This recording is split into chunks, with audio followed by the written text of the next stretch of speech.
What's up again, YouTube? Hyperion here, and since I was in my creative world for my last two videos, I decided maybe I should show off some of the big contraptions looming in the background of those videos, and most of all, I wanted to talk about traps. Now, I got into redstone because I used to study electrical engineering, and so redstone just made sense to me.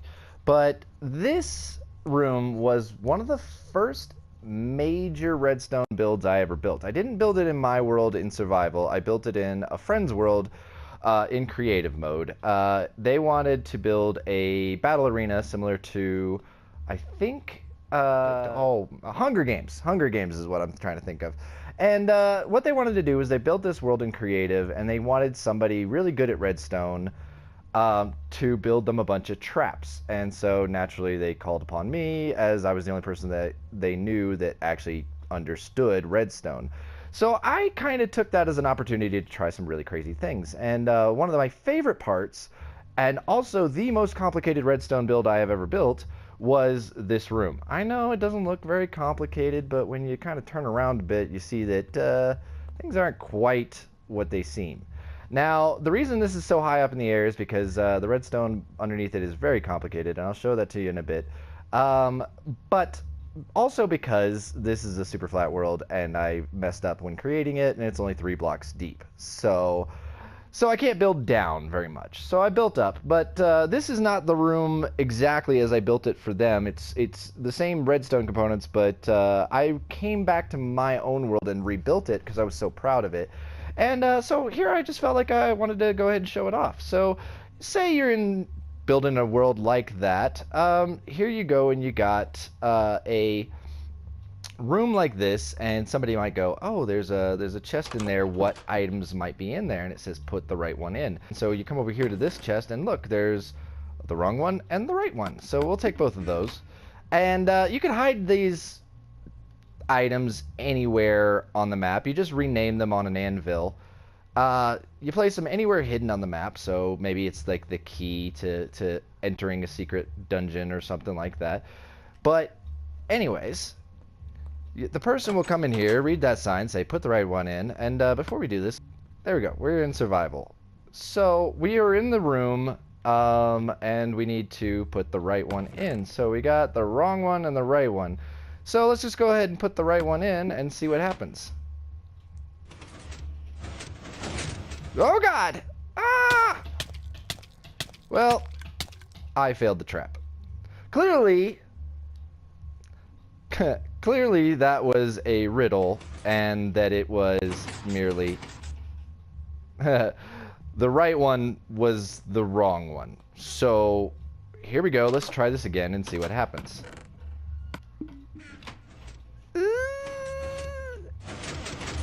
Oh, so that was clearly the right one. So now by putting the right one in, it's opened up this chest, and there's my armor and the meaning of life, apparently. Let's see what it says. 42. 42 is the meaning of life. We all know this. Now let's check this out.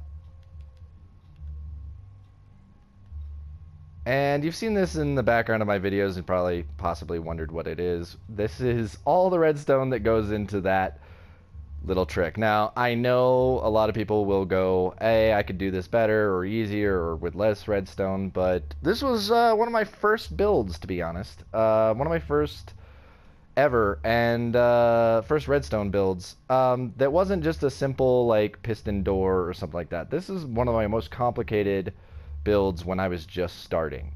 I did have a little help on this one. I did watch a few tutorials of other people and sort of melded a bunch of different ideas together. So let's get into real quick and simple how it works. I'm not going to get into a thorough build of this, but maybe another day. But the way it works, simply put, is there is an item sorter. As I said in my previous videos, I always see item sorters as sort of an engine more than a device, because you can use it for lots of different things. And what happens is, the item sorter down here is checking for diamonds named the wrong one. If you put a regular diamond in there, it'll count as wrong.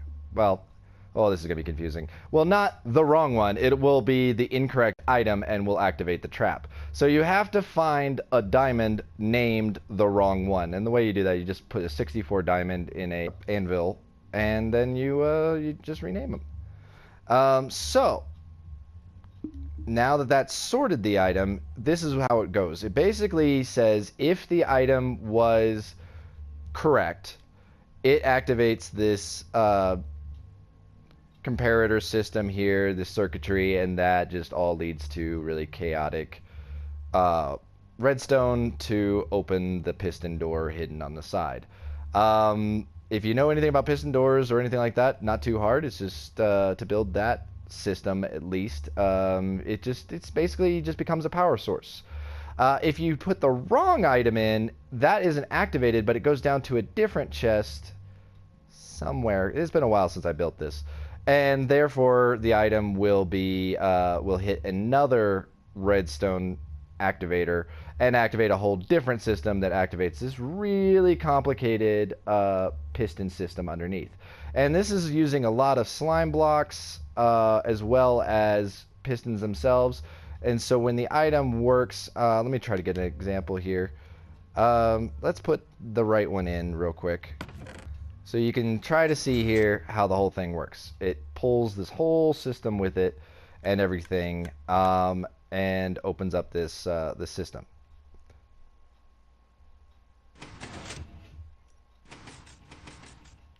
So you can see it there, the way it worked. And yeah, this was really one of the most complicated piston builds I ever had to build. Getting a 2x3 block. Actually, in their world, I made it 3x3, so it was a full 9 blocks I was able to move. Couldn't remember how I did that, so when I rebuilt it, I just made it 6x. But yeah, I mean, that's still pretty difficult and pretty impressive, especially to open up a hole underneath. You know, opening a 2x3 door is not that hard, but opening it up so that you don't have anything redstone or piston related underneath, that's the real trick. So using slime blocks, that helped a lot.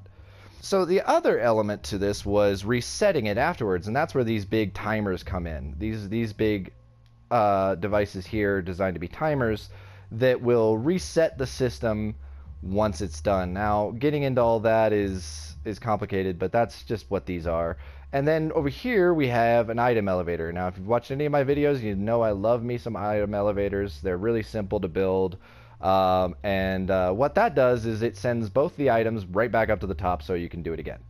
Like I said, if you were building this for your world, you might want to like hide the items somewhere else, not just have them sitting right next to it. But for the sake of this device and showing it off, I built the item elevator just so I can get my items back right away. Granted, if I fell in lava with the item, it'd be gone, but you know, I have keep inventory on, so that wasn't a concern.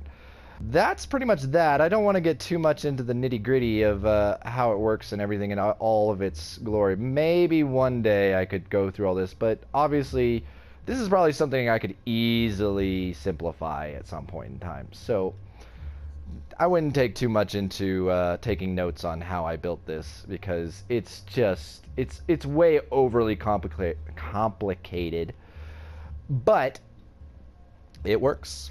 Now over here we have 2 other traps that I designed for them, and they use another principle I love in my videos, and that is item frames. And a lot of people don't realize that item frames can be used as a power source. You merely put a comparator on the back side of the block, and you can do all kinds of stuff, like rotating it. Here, I'll give you an example. A switch that I was using as a sort of dial for something, I don't remember. But as you can see, as I rotate this, the redstone changes the more you rotate it. But the thing is, this one doesn't have anything to do with rotating it, because what's going on here, obviously it's an iron door, so we need a button on the inside to open it. It's an obsidian house, and there's a diamond sword. So again, in their world, they were doing a Hunger Games thing, so a diamond sword was pretty valuable. So anybody who sees this will be like, oh sweet, free diamond sword, and they'll go to break it, and they'll learn real quick that that was a mistake. So what ended up happening was it activated a piston, broke the button off the door, so now you can't get out. And now we're oozing lava everywhere. Now, I'm up here, but these will eventually catch fire, so pretty much this is just guaranteed slow, painful death.